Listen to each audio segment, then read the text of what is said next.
All right, welcome to the SoMeDocs Physician Discussion Panel. We are on Wednesday, the 9th of December, and we are reviewing yesterday's talk on how to run a personal services company.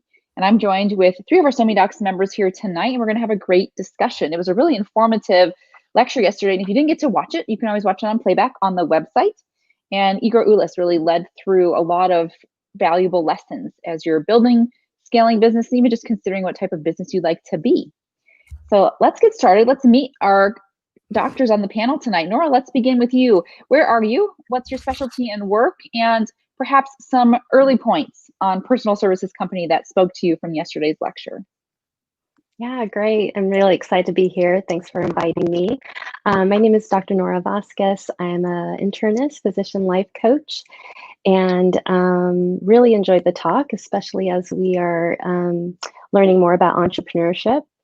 And so I think one of the highlights that I liked was just learning that, you can't improve what you don't measure. And so the importance of just always like making sure that your business, you're measuring, how well it's doing, the efficiency, effectiveness, and how efficient it is. So that was my highlight for the night. Absolutely. We'll dig into that a little bit more about how we can measure in ways we found that to be helpful and perhaps ways we can grow into that. Yashoda, where are you? What are you doing? And tell us about your thoughts around the professional services industry. Great. Hi, Amelia. Hi, everybody. Thanks for having me on the panel. So I'm Yashoda Bhaskar, and I'm an internist slash hospitalist, a recovering hospitalist. I'm actually not in clinical practice right now.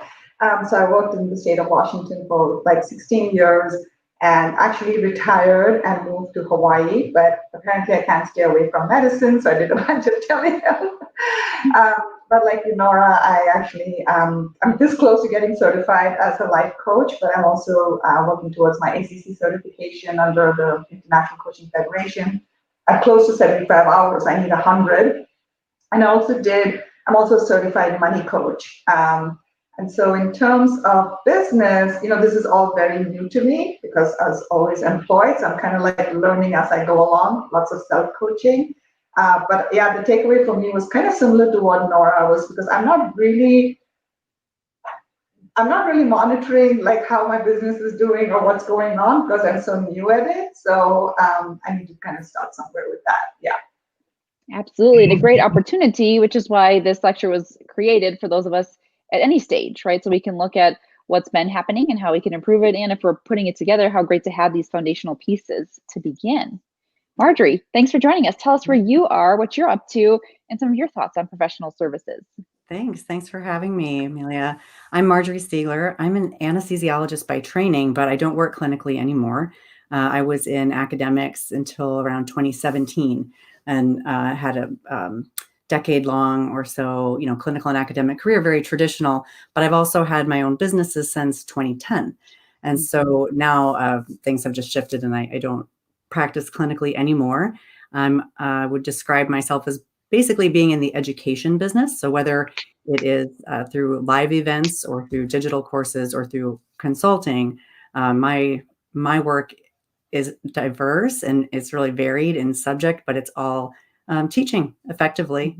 I really enjoyed last night for the very practical intro that he gave about, sort of the three categories of your services business and being about experience, expertise, or efficiency. I thought that was a very nice way to kind of break it down, especially for people who are newer to figuring out, when their side gig or their hobby is actually becoming a business, what is it that you're selling? That's a really important point to get clear on early on. And I thought that was a nice paradigm for thinking about it. Absolutely. Let's dig into that a little bit more because I think what's so important there is to get clear on which category you might fit into and notice that you might have been trying to put some criteria from one in the wrong spot, right? So we mentioned if you are in the expertise category, right? That's high level, it's problem solving. There aren't really systems in place for it. You're creating those solutions. It's consultancy, it's a higher price point. And if you're trying to put the efficiency model in there, right? Lower price and reproducibility, it doesn't quite match. And so how do you get a sense for, Marjorie, perhaps we'll start with you since you have that depth of experience, knowing which you might be, right? And it might be different at stages as your company grows, but how do you get clear on what your identity is so that you can follow some of those measurements more appropriately? I mean, it's a great question, Amelia, and you had like 5 different questions in that question. So if you didn't realize it, or if people who are watching didn't realize it, I'm going to unpack that a little bit. One thing is, of course, for you to be clear on what you're doing, and many people are not clear, right, when they're starting a business, because they have, a lot of people start a company because they've been asked by 1 or 2 people if they'll do 1 or 2 things. And whatever it is that sort of appeals to them that they do, that's sort of how they start. And then they realize they have all of these services they could offer. And that's not a very effective way to start your business, because it's all scattered, it's all over the place.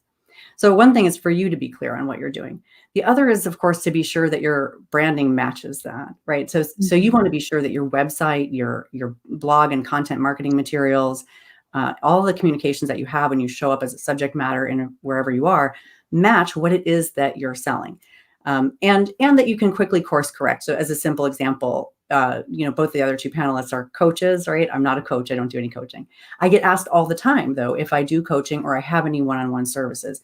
So I make sure to just have that right up front on my website and in other places that I don't. So, the only way to work sort of even one-on-one with me is really in a virtual or live event, and it's still not one-on-one, because a lot of people are looking for that. It's really important early on to avoid just wasted time and effort for everybody to shuttle people out who are not your ideal customer, right? Or you don't have the ideal offering that they want. And of course, to make sure that people who are looking for what you have know that you have it. So I would say that's probably the most important thing is getting clear on what you offer and making sure that your messaging matches that. Absolutely, such great points. Yashoda, you mentioned a number of different interest areas, right? So the money and the general life coach, and bringing some of your history of telemedicine into that space. Did any of those 3 speak to you? The expertise versus experience versus efficiency services company you might be becoming? Yeah, great question. So I think I like how you guys are sort of framing this, right? Because it can be a little bit of an overlap, because when somebody's calling me up, the first thing I have to decide is which hat am I wearing, right? Are they calling me because they're interested in my coaching services? Are they calling me because they know me as this? And I also just got board certified in lifestyle medicine. I have a pretty large group of lifestyle medicine physicians. And so the first thing I have to figure out is, are they asking for my expertise, just like you said, right? Are they just asking for some mentoring, or are they interested in coaching with me? And so even in my mind, I'm having to sort of get very clear. And then, of course, in my coaching, I'm already offering 2 sort of products, 2 big products. So then it's like, is it the money coaching? Is it like, around career, burnout, whatever it might be? And so, so in terms of the expertise piece, I would say definitely like the lifestyle medicine piece, because I've been so involved with ACLM and stuff for like 2 years, and I can kind of direct people where to go. So I do just ask right out, and I'm like, okay, because I do wear these many hats, and it can be confusing. So like, which part do you want me to address, and how can I help you? So I don't know if that answered your question, but. I think that's great, and a really helpful point that if you are getting started and you might not know exactly, listening for what people keep asking you for. And if it lines up with what you're willing to do and able to do, that can help you hone it. Right. So sometimes we can have the cart ahead of the horse a little bit when we're figuring that out and saying, oh, wow, they keep calling because of this. Maybe that is the thing that's the need right now. And you can form it and then get clear on that as you put it together. Nora, how about for you? Did any of those 3 really resonate with you as where you're headed as you build your services company? Yeah, I mean, the expertise level, as a consultant, as a physician life coach, it's been wonderful working with my one-on-one clients. And what's so nice about that is that we're, as a physician, we're uniquely able to really understand where they're coming from. And we're more than able to like foster that relationship and have an understanding of helping them get to where they want to go. And I just love working one-on-one. And so being able to provide that expertise and that ability to kind of bond with that client, and then also work with large groups, with hospitals and organizations and institutions, that's been also very rewarding as well. So I really love what physician coaching offers. Yeah, so being able to have both of those columns perhaps and know which criteria help support you in the one-on-one role. And then if you do have that larger, more scalable, perhaps reproducible programming, that it can apply with some different criteria, and that there's room for both if we're clear about what they are. I'd like to look at that measurement piece. And Marge, if you have any expertise on this as to what measurements might have been helpful, or ones that you found out afterward, right, really could have been useful at the beginning, things to know, how am I doing, right? Are we scalable? Are we sustainable? Have you found certain metrics that have been most useful for you? Well, I love my analytics, right? I love my website analytics because it tells me exactly where people are coming from and how they're finding me. And when I know how they're finding me, it also gives me some hints on, what people really want. So if they come for something they don't find and they stay for something else, that's great. But if there's a theme to be extracted for how they get there, that's always very helpful. Really, really important for me to know. I think also too, I do a lot of experiments on various social media platforms for the purpose of looking at the distinction between traffic and conversions. So as an example that I think will be practical for everybody, Pinterest is obviously, it's a very well-known platform. It is certainly a tremendous search engine in and of itself. You can think of it just like Google or Bing or Yahoo. And Pinterest has a lot of clout because, as you know, when you are searching in Google, very often the result that you get will be a Pinterest page or a pin even. Same with YouTube. Other social media are not like that. You're never going to get an Instagram post as the authoritative answer to a question that you've asked Google. The reason I think that's important is because Pinterest and therefore YouTube both really have the potential to drive a ton of traffic. So if you wanted to invest a lot of strategy time in showing up on those particular platforms or really cultivating them, you could get a boatload of traffic. What you might not get, and of course it depends on what you're offering, is sales, right? Conversions. And I have found in my company or my companies that I get a lot of traffic from Pinterest in the few experiments that I've run there. So I'm not consistently over there. This is the reason. I get a lot of traffic, but I don't get conversions. And I think that's easily explained when you unpack the demographics of the people who use Pinterest, right? Generally speaking, there are people who are interested in the same topics that my podcast or my blog are about, but they aren't my customer for the same reason that, Nora was articulating that many of her customers are other physicians. There is like people will come to check out my branding course who are interested in launching their own sort of hobby businesses. Many of them are stay-at-home parents. So I've since discovered a lot of things about the people who come to my website who don't convert. So that helps me to know, maybe this is a long-winded way of saying, that helps me to know that Pinterest is not the place for me to spend my time. Because although it gets me a lot of traffic, which I can measure and I can say, look, my website traffic is so high, it doesn't get me customers. So it's not worth the time. Absolutely. And that differentiation is so helpful to know, right? High numbers that don't translate to actual sales may not be what you're looking for. And where do you invest your energy optimally? As you looked at that, Yashoda, you had a recent course. And how did you measure what was successful with that? How did you get the enrollment that you did? Were you able to track back and see what those measures were for future reproducibility? Yeah, I think I'm one of these people who's just going to throw a few things at a wall and hope something sticks kind of thing, but it's working for me actually. It's kind of interesting. So, my first group of clients were just a very small, I don't think I even launched. I just said, hey, I'm enrolled in this coaching thing, right?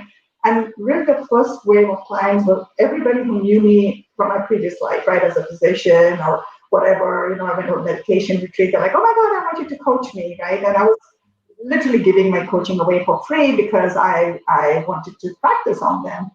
And then since then, it's really been word of mouth, and so I've been getting sort of a steady flow through word of mouth.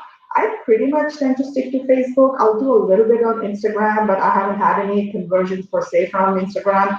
I think Facebook is where people are hearing my voice. They're getting to know who I am and what I'm about. But again, I think I need to get more narrowly focused, like I said, really funnel it down to when they think of me, they should think of this one thing. And I'm still kind of working on that. The money healing circles just happened like that. I mean, if that's the course you're referring to, it was amazing. I have 11 people and I'm literally changing their lives. And so I'm going to take, I'm using it as a beta test to kind of clean it up and do my own little thing. And then I'll probably offer one in February. So very organic, very fun. For me, I have to make this fun because it's my encore career, right? I'm retired. I want to work only 20 hours a week because I want to hang out by the beach for the rest of the time. So I'm not wanting volumes. I'm wanting like a few very select clients that I can take them from here to there, a longer program, 3 to 6 months, right? Like with coaching, it's not a one-off thing. So I'm also being pretty selective because I want clients who are ready, willing, and able to do the work. So I actually have turned some people down because I sense that they're not quite there yet, So yeah, it's been fun. Yeah.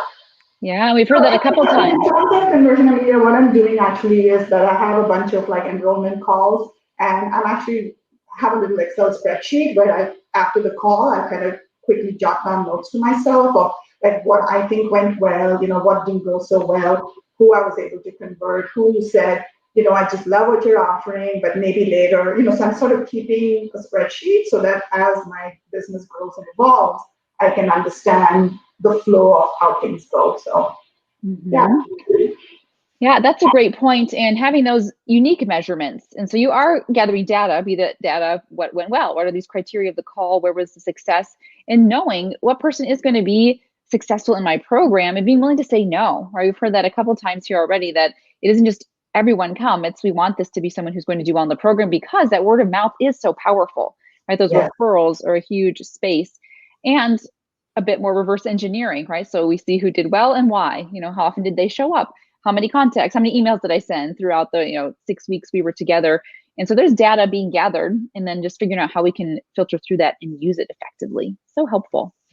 Nora, for you, as you've moved through coaching, have you found some data points, and even perhaps after listening yesterday, realizing, I do have some data that I could analyze and see how things have been going? Yeah, definitely. I mean, the analytics with my Facebook business page, I've been able to, be making posts every day. And so now I can actually go back and see like the times of when like my fans are, most active. And now I'm able to like see which posts, videos versus just, screenshots or, quotes, which ones are really resonating with my clients. And so, so in that way that I am starting to learn how to use that Facebook ads and things of that nature, for sure. And we saw go ahead, Marjorie. Yeah, thank you. I think that Yashoda brought up a really great point, which is that, not everything needs to be like the biggest growth possible. Your goal is to work, some certain number of hours a week and then go to the beach. Right. And because you're retired. And so I think, very often people get in this spiral where they feel like they need to grow. And, obviously you have to reach your revenue goals if you're dependent upon your business for your income, right? Then you have to reach revenue goals. So you do have to have some certain amount of metrics and growth to reach that. But I think there's absolutely a magic middle. I mean, people ask me all the time about what I outsource. And the answer to that is really very little, because I have a pretty low maintenance set of professional activities in my businesses. And this also came up a little bit last night, right? How much are you the brand, and how much, is sort of your business kind of running without you? It all depends. And it depends on your preferences. So I don't outsource very much because I'm not really on like a massive growth spurt, right? I have a steady stream of the right clients, people who, my courses are long and they're intensive, and I don't want people taking them if they're just like curiosity, exploring. That's not the right match for me. So for me, it's that smaller number of people as well. And also for some people, this will be different, right? You are hustling to make ends meet, but that's not my set of circumstances. It's not Yashoda's set of circumstances. And so I think it takes away the fun from the value and the work and the passion that you're doing if you are unnecessarily focused on just growth for the sake of growth. And I hear then the opportunity, right? We go side hustle, but maybe just side joy, right? Side fun, and see if we can grow it from that perspective. And I think this segues nicely into that image we saw, in that came through in the talk yesterday, the inflection point, right? And so, businesses are growing, and then they get to a point and they can either continue to grow or even at least plateau, right? Maybe sustain and maintain themselves, or they drop off. And are any of you seeing that at any stage in your business where you notice, okay, I'm starting to get more clients, or I might look and say, do I need more resources? Or if you're planning for that, how might you manage that inflection point? Nora, you brought that up too as one thing you noticed. Does anything speak to you in there? Yeah, I think it's really important to like pace yourself because, when you take on more clients, you're more busy and you're creating content and you're, constantly adapting to what they need.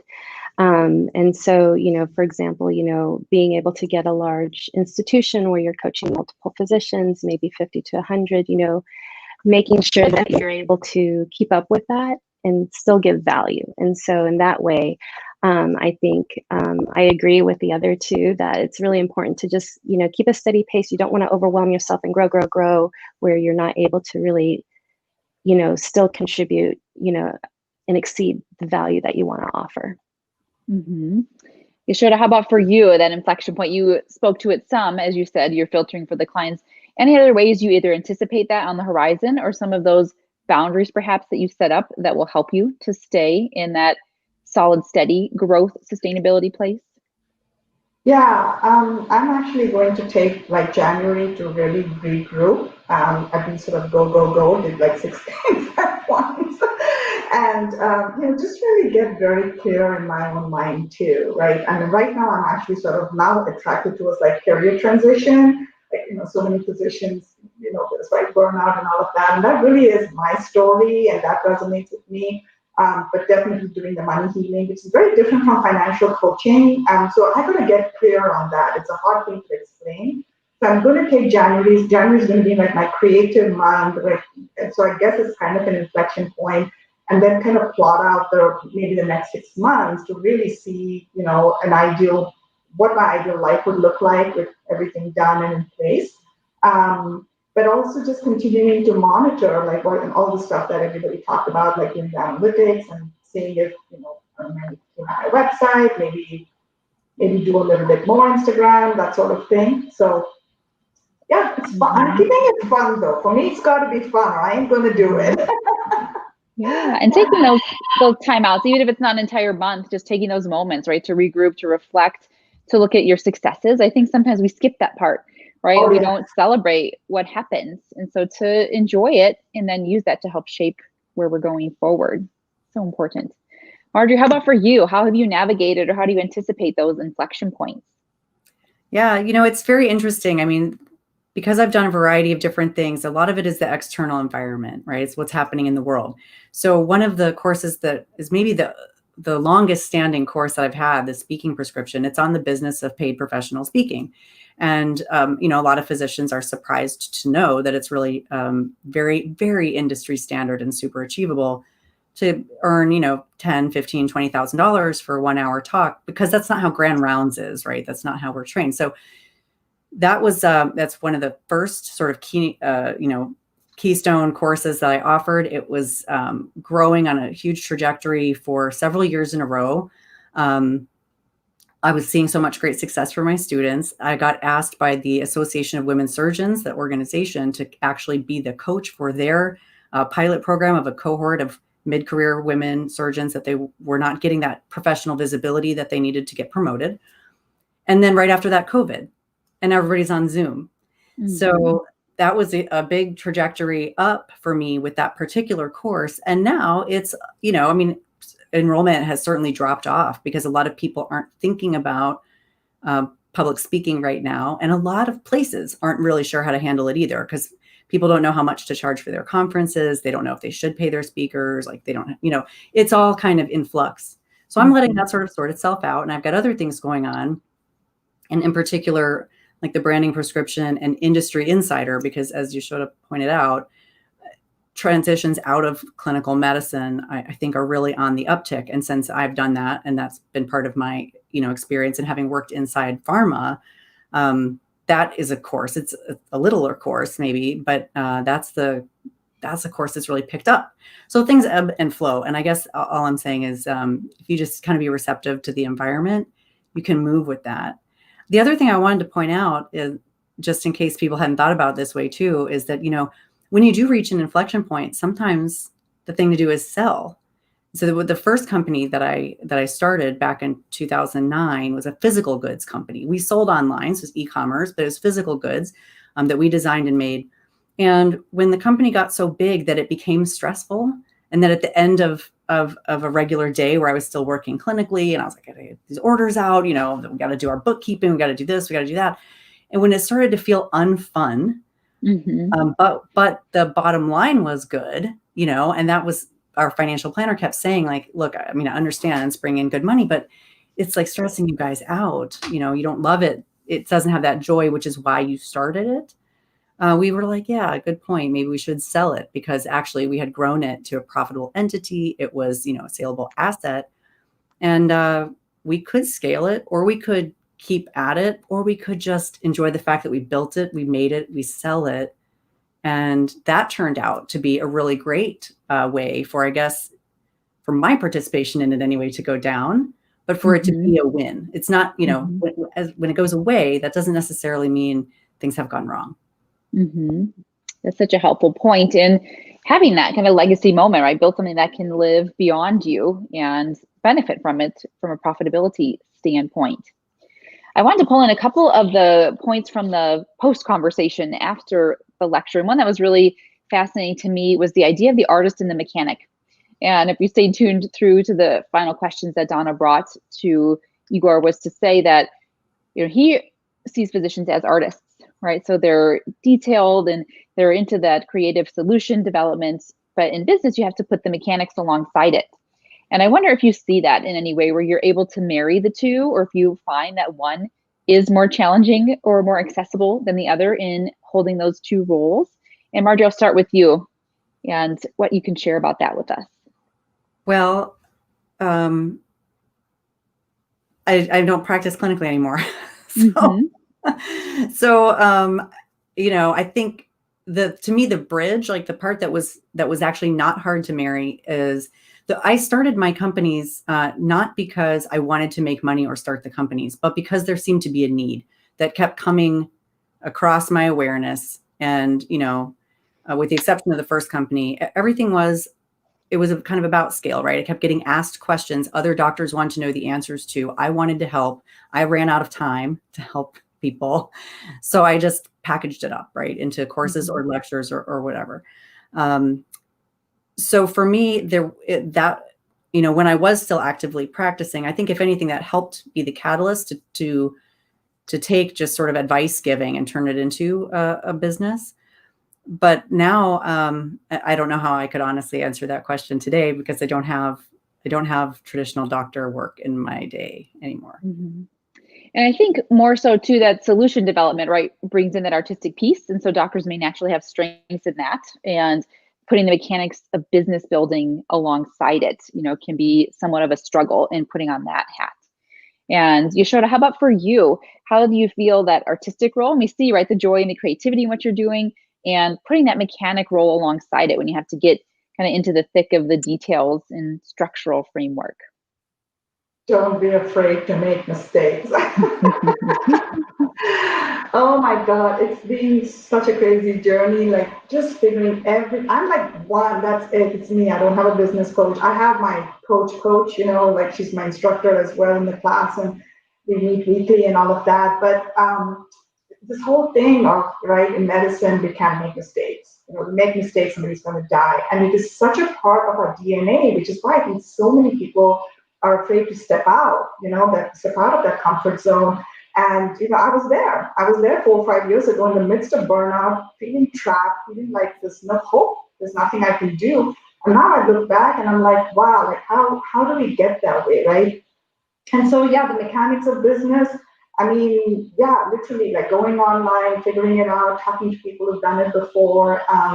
And I just see my creativity flowing, though. It's amazing what you can do when you create something of your own making, ground up. I went to the Small Business Administration. This was in January, actually, and the guy was like, "You have no idea." I'm like, "Yeah, I don't. That's why I'm here. I'm like, teach me. I want to learn everything, I honestly don't even have systems for like my income and expense. I have to actually go through my credit. I didn't even get a business credit card like a month ago. And it feels like I'm doing everything backwards, and but it's such a joyful journey, and that's what I want to like really put out there. Like, yes, you can marry that creative artist part of us with the mechanics of it, right? Because we can learn the mechanics, like it's on there. we live in the era of like huge amounts of, of information. Like getting information is not that hard anymore. But just being willing to step out of that comfort zone and just going with it. And, like somebody was trying to sign up for my money healing, they're like, where do I click? I'm like, just Venmo me the money. Because I literally don't have a place to say, hey, I don't know how to generate invoices. But, the beauty of all of this is everybody who's come across and who I'm helping, it's so kind. I had this idea they're going to go, she's so unprofessional. Like, why would I sign up with her? And that hasn't been the case at all. People will tolerate your mistakes. People understand, right, that you're doing this because you want to help them. Like that energy that comes across, and they're like, yeah, we got it. So I don't know if that answers your question, but yeah, there are definitely bits and pieces of both that you're having to marry and kind of, weave through and figure it out. And nobody dies, right? If you get something wrong, nobody dies. So that's good. I think from both of you, there's such encouragement to let yourself come through, right, in that act of service and the desire to meet a need, and that you don't have to have it all figured out to begin. Because as physicians, we often think that, right? It's like, once I get the degree, once I have this many hours of training, then I can do the thing. But it is like, well, I have an idea, and these people have a need, and I'm gonna do my best to fix it and help them and put the pieces in place as I can. And certainly for scalability, right, we can get more systematic and structured. But I think it's really encouraging to not be intimidated, right? And to start by starting and to put those pieces in place. And we had that yesterday. I'm in the EntreMD Business School with Dr. Una, and that was the question, do I have to have Stripe first? And I have patients or clients who still send me checks, and I say, well, okay, like this is how we'll engage. If that works for you, I don't have to pay the credit card processing fees. And let there be ways to move forward, especially if you're still comfortable with them, right? It's still working for you as well. And that's so important. And Marjorie, I want to check in. Are you able to stay with us? Or are you heading out, or what's I can stay for one more question. I've got little people I have to put to bed. Yes, little people, so important. Well, I want to make sure before you go, just tell everyone where you are, and we will have that posted on the website, but just let people know where to find you, because it's been such a helpful resource here. Oh, sure. Take that moment. Yeah. Yeah. Well, you can find me on the web at marjoriestieglermd.com. Or if you're interested in the courses I mentioned, it's at courses.marjoriestieglermd.com. Or you can find me at my little avatar there, or my handle that is at the bottom of my screen, DRM Stiegler, on Facebook and on Twitter primarily. You'll find an account on Pinterest. You'll find an account on Instagram, but you won't really find me really hanging out there. So yeah. And our people aren't going to look for you there because they're going to want to convert. Those courses sound fantastic. And any closing words you'd like to leave before you head out? We do want to make sure we honor bedtime. But anything you'd like to leave in closing on professional services? Yeah, well, I think that what has been said here is so important, right? That it's got to be a joy and a meaning. Don't start a business to make money. I mean, we all need to make a living, but that's usually just kind of a recipe for disaster. I see so many people and a lot of people who come to me as potential students who really are just like, I don't know why, infected with this need to like hustle, right? And have 800 million streams of income and stuff. Like for me anyway, that's not what it's about. That sounds exhausting. So if you have something where you feel like there's a skill, something that you do well, that you enjoy doing, that other people hate, or that is a problem for them, then like super, fix that. And it's a great match. Otherwise, like if you just want to roll into work, get a paycheck and come home, I mean, do it, right? There's no keeping up with the side hustle these days that anyone should feel like they have to do. And then on the other hand, if you do want to do it, it can be fun to figure it out on your own, but there's a way to streamline. So if that's you, then come see me and we'll work it out. I love that. Thank you so much. Thanks for taking the time to join us. Thanks for having me on. Thanks for here. All right. Have a good night. Bye. We got to honor bedtime when it occurs. So Nora, I want to look to you for how you're looking at some of those mechanical structural pieces. And for me, bringing the osteopathic concept forward, right? Structure does help function, but it's okay, right? To build them in whichever order, know what you're building toward and test it out and see what happens. What's coming up for you? Yeah, I mean, I just love, what Yashoda was saying. It's like, it's a passion. And so I love the mission of like healing the healers, and how can I help them, with mindset and with, coaching tools, and how can I create a curriculum that can really lead to transformation. So that's where I think the artistry comes in. It's like, individualizing a program for each person as they're going through, my program, and then, expanding that on a larger scale when I'm coaching, residents, interns, attendings, and, at major institutions, hospitals, universities. And so the mechanics comes into like the platform, like all of the technology, like what are you going to use? Are you going to use Kajabi? Where are you going to hold your courses? Where you're going to use a Zoom platform? And so just trying to bridge those two so that way you can actually deliver the value that you offer. And so, sometimes I think physicians, we get challenged with the tech. We get challenged with like the business concepts because we feel like we haven't had that education. We haven't gone to business school. We don't know all the how. And what I've been learning is just that you just do it. You just try, you fail forward. And that's where all the learning happens. And that's what it's meant to be as an entrepreneur. You just try and you go forward. So that's, I think, is the greatest lesson, is just to allow yourself to be a learner and to still, serve the people that you want to serve.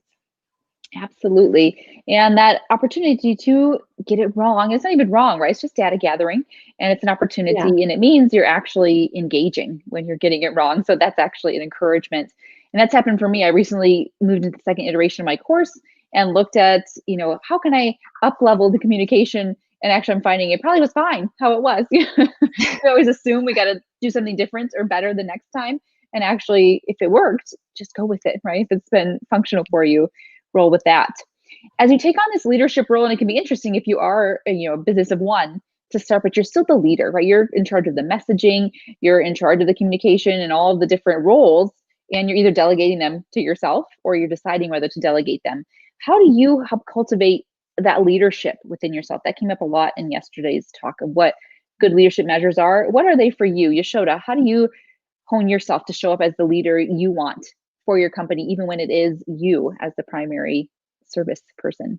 Yeah, well, definitely needing to be very clear about what my values are, right? Like my sons are here right now, and I'm like, I need to spend time with them. It's very tempting for me to get on there and fix my website or whatever, and just being very, very much dialed into my own authentic self, right? And you're right, you're wearing so many hats. I'm like, I'm the CEO, I'm my website developer and builder, I'm the recruiting person, I'm the, and then I've got to the point where I'm really good about like time management too. Like for me, beach time is important. Like it's on the top 3 things for me to do.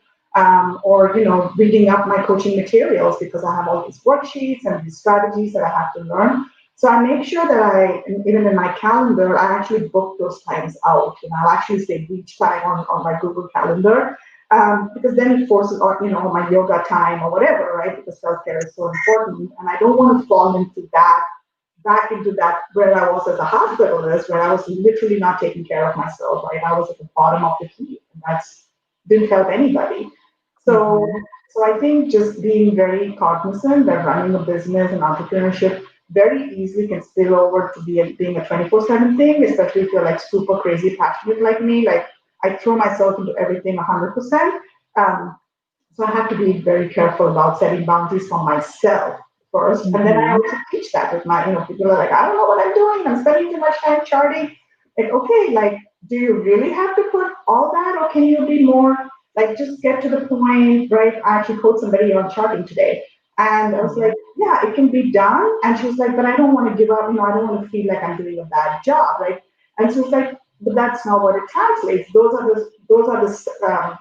the standards we've set for ourselves. The rest of the world doesn't look at us like that, So I think there's so much unlearning we have to do as physicians, right? I mean, there's a good skills to have as medical students and residents, but once you get to become an attending, you might actually have to unlearn some skills and give yourself a break, right? So, and so I'm trying to practice that as I'm coaching the same thing. So. Absolutely. I think that's such an important point, that you do have to protect your time, because there's no staff to say, hey, you booked meetings, 10 hours yesterday. Like, is that okay with you?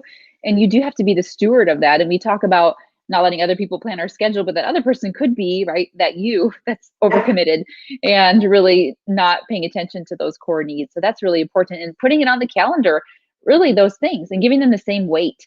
And that's the other thing is, we kind of glance past it if it has to do with us, but if it's actually everything on the calendar gets the same level of commitment and participation and respect, it really can make a difference. Thank you for bringing that up. Nora, how about for you? How are you cultivating yourself as the leader? Yeah, I mean, I echo what Yashoda was saying. I think it's so important to just really check in with yourself and ask, is this something that I can accomplish? And if it is, then take the massive action. But I think for a lot of doctors and high achieving professionals, we do have some barriers, right? Perfectionism tends to get in our way. And so just learning, again, to be a learner, to, done is better than perfect, and to just take massive action. Because if we're always waiting for just to feel ready and to achieve, this level of competence, nothing will get done. And so just trying to keep that balance of like taking, steps forward in our business, and then always checking in with ourselves. And then also being mindful that, yes, if we're always thinking about our business 24/7, that can be exhausting too, and so to be very clear on like, this is a time for my business, this is time for family time, this is time for me, and to make sure that you plan it every week, so that way you don't start to bleed into each area. Absolutely. Sure. And we heard a little bit about the self-reflection in that spreadsheet, Yashoda, as you're tracking what's going well. And how do you manage that? So how do you make an honest assessment? And like we talked a little bit about, both celebrate the successes, because oftentimes we'll just be the critic, right? We'll just say what didn't go well here. How do you make sure to balance that and say, how do I highlight what went well and be honest about what didn't? And especially, again, you're giving you the feedback. And how do you make it both constructive, but also realistic? We talked a little bit about sugarcoating versus radical candor, yesterday in the lecture. How do you hold space for both of those? And if you want to go to that, Yashoda, since you have those spreadsheets, what have you found to be helpful? And maybe what are some of those pitfalls where you might either give the same feedback, right, or not be as kind, or be overly kind to yourself? Yeah.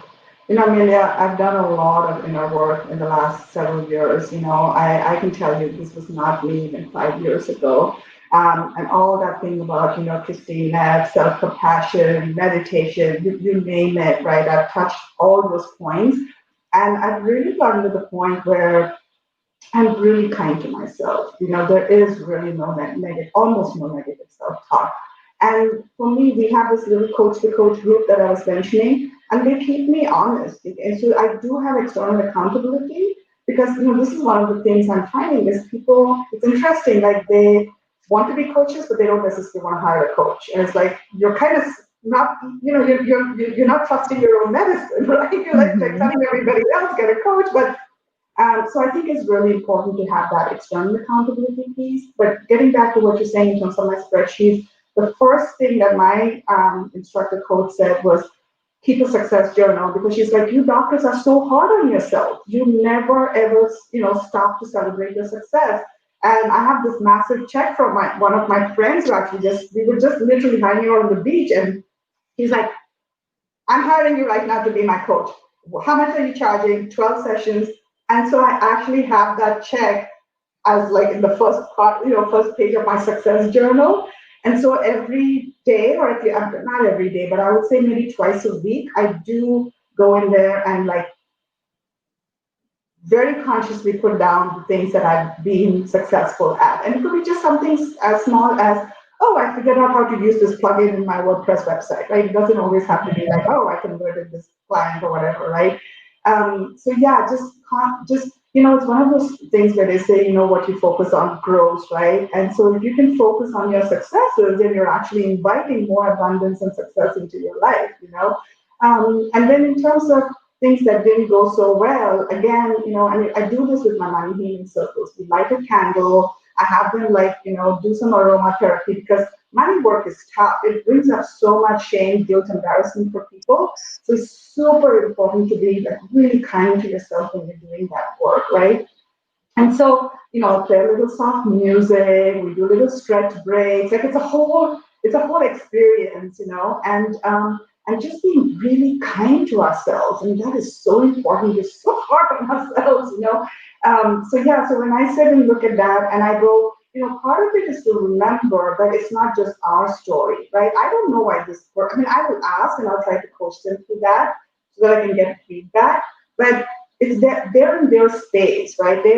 I've been told the client has to be ready, willing, and able. And if one of them is not there, it's not that it's a reflection that I failed in some way, right? Like it's not that I didn't do my very best to give them the best coaching experience.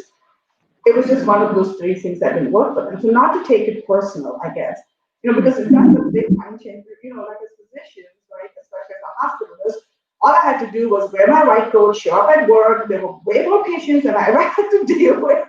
And you get a paycheck every 2 weeks. Like there was no marketing, sales, or anything like that, right? So you have to be willing again to step out of that comfort zone, not take things personal. I'm a big, my big thing is the 4 Agreements by Don Miguel Ruiz. It's like, right? Like be impeccable with your word. Don't take things personal. Do your best, right? And don't make assumptions.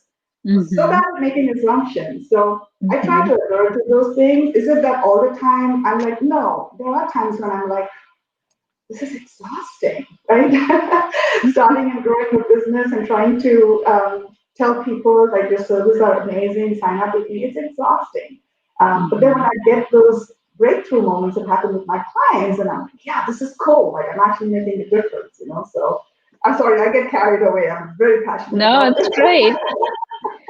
That's a great reflection and opportunities to serve and hold space for yourself, and it helps your clients at the same time. And I love that idea, right? Even if we are virtual, like taking those breaks and allowing people to step away from the processing, because coaching can be pretty intense. And that's a really great invitation, both for ourselves when we're self-coaching and when we have clients. That's really helpful. Nora, how about for you? How are you navigating feedback in personal evaluation and perhaps self-coaching as we look at it that way? Yeah, I think every good coach has their own coach. And so just always getting that feedback, always getting, someone to kind of see your blind spots and checking in with them. And then also, working through those self-doubts, because as you become an entrepreneur, there's always doubt, right? And so being able to have the tools to kind of overcome that and allow it and accept it. And then another concept that I've learned is, also with what Yashoda was saying is self-love. Like it's super easy to love our patients. It's super easy to love our clients and love our business. But what about ourselves? Do we love ourselves, as we're kind of on this journey and as we're learning new things? And I think it's super important to celebrate those small wins. You make your website, that's a win. That's huge. You make your first Facebook group, your page, like celebrate and take the time to appreciate yourself for taking massive action, for overcoming your own limiting beliefs. I mean, that's so important and so key. So I think that is what's going to help continue that momentum forward, and to keep reminding yourself, what is your why? My mission is to heal the healers. Like that's my why. Like I really care about what's going on in the state of our healthcare system. And if we don't have a healthy workforce, we can't serve. We can't serve our patients. We can't serve our communities. And so getting back to our why and just reminding yourself, because the technology, all the learning that we have to do, it can be daunting. And so just if we can keep reminding ourselves every day about the wins that we're making, the progress that we're making, and then our why, I think that's how you keep going forward. Thank you for that. And what I hear in here as well is an invitation to those physicians who might be transitioning into the business space, either adding it on or switching out of clinical medicine there, is that grace for ourselves. And I think about all those transitions we make, right? We get to be the 4th year student and we kind of have a little authority, and then we're the intern, right? And then we're the senior resident, and then we're like the early attending. And it's the same thing, right? We have to accept going from the expert experienced person to the novice, and having grace and space for that, especially if it has been 20 years, 30 years since we've been in that role, and allowing for that. I have one question I'd like to perhaps look back to those who are still in clinical practice. And as you reflect now, having stepped away from clinical practice, what might you offer as a saving grace, that looking at medicine, even perhaps as a personal services business, right? And how might you take an insight you have now, perhaps as a gift to those who are in clinical practice, as a reassurance, or as something that could help alleviate some of those stresses we experience when we're in that space? Yashoda, how about for you? You mean like advice to give to physicians who are still in practicing Yeah, medicine? who in clinic and might be frustrated and but still want to Yeah, stay, anything that might be a little glimmer of hope for them. yeah, yeah. I think just reiterating everything that we've said here, I will be honest with you, Mia, and I've said this, so I'm not ashamed to admit it. I actually had to go to therapy for 3 years. I was the primary breadwinner for my family.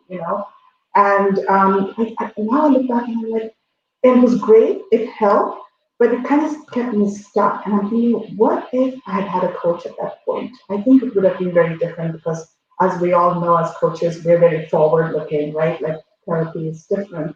But I would say, you know what? We need people who care to stay in the system. I think burnout tends to happen more in people who tend to be mostly empathic and like give a lot more, right? Like they just keep giving and giving and giving. So I think it's important to first of all be very clear when you're going in, right? Like you understand that these are the circumstances, right? We understand what healthcare is like today.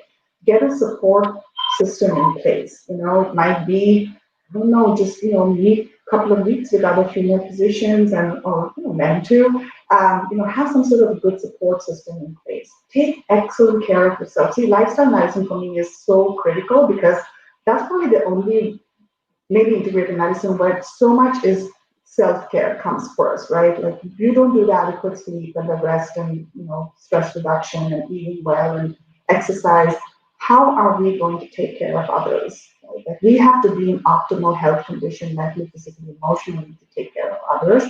And I would say that only the people who are still within the system can still change the system around. I'm an eternal optimist, and I think where the crux, especially with COVID and all of this happening, I think this is when physicians really have the ability to step up and start kind of taking control back of healthcare. So I would say, yeah, take care of yourself, take care of your families. That's one little regret I have. I feel like my boys grew up in like I didn't even notice. Now they're 26 and 28, and they come and they're just like whatever, right? So keeping our priorities very clear, right? Like what are the first three things that are important to me? And if I don't chart perfect, like who cares? The patient's not going to die. Seriously, they don't die because you didn't chart correctly. So just making those boundaries, I think, right? And being okay to say no in a nice way, right? Like those, can you pick this extra shift? Can you work a few more hours? And just being really nice and developing those relationships and not feeling guilty about standing up for yourself. Yeah, the power of no, I think, is so important. And I've noticed those subject to burnout are, like you said, the empathic ones and the ones who do keep saying yes and seem to manage just fine, right, until they don't. And so knowing that no is powerful, and absolutely one thing I appreciate about this year is getting more into supporting one another, right, and speaking out and saying, oh, I'm experiencing that too, right? You're not alone. And how do we actually navigate this together? Thanks for that. Nora, how about for you? Any pearls, words of wisdom for those in the clinical space?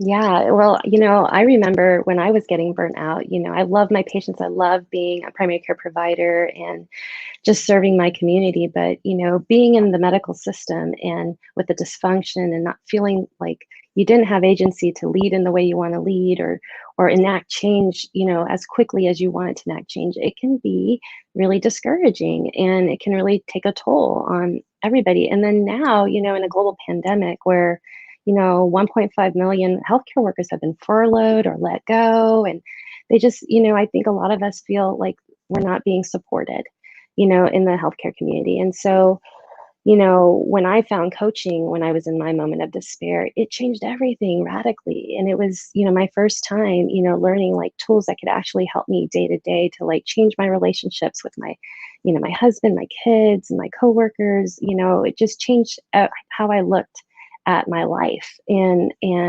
help me kind of live my values day to day on purpose, and so I just feel like there's hope. I want to give healthcare workers that are still on the front line serving every day, trying to juggle family and work and all of that. There is hope, and look for the help, look for the support. We're here for you. And just to encourage you, you're not alone. There are so many physicians nationwide that are finding their support and their support systems through coaching, and it makes such a difference and helps them make better decisions in their personal and professional life. And if they want to, change careers, then we're here for you too. But there is hope, and so I just want to leave everybody with that message. I would also just say one more thing. Remember to celebrate your wins. Mm-hmm. We don't do that enough. We don't do that Yeah. enough. Celebrate your wins. So that'll make it all worth it. Mm-hmm. Yes, and so many times we figure, well, that's just my job, right? But it still counts, right? Even if it is the status quo, you're still doing it. And so honoring that is so important. Well, this has been fantastic. So many great pearls, words of wisdom building on yesterday's lecture. Please let all the listeners know where to find you. For sure in SoMeDocs, right? Members there, but your own personal page, handles, and spaces. Yashoda, go ahead and share that with us. My website, which probably by the time to get to it will change 10 more times. I'm still very much in transition, but it's just YashodaBhaskarMD.com. And then I'm on Facebook as Yashoda Bhaskar. I don't have a separate, I kind of have a business page, but I don't do anything there. So friend me, follow me, see beautiful pictures from Hawaii, and Instagram, same thing, Yashoda Bhaskar MD. So, and I think I'm on LinkedIn too. Nurturing all those channels. Excellent. And Nora, how about for you? Where can everyone find you? Yeah, you can find me on my website, www.renewyourmindmd.com. I also am on Facebook and also working with Coaching for Institutions, which Amelia is also a part of. And so you can find me there as well. Excellent. And I'm Amelia Bueche with This Osteopathic Life and Coaching for Institutions. And I'll be back again next Wednesday following the Tuesday lecture. And so tune into SoMeDocs for both of those each week. Thank you both so much for your time and for your wisdom and expertise and for the amazing work that you're doing. Thank you for having me. Thank you, Amelia. Thank you.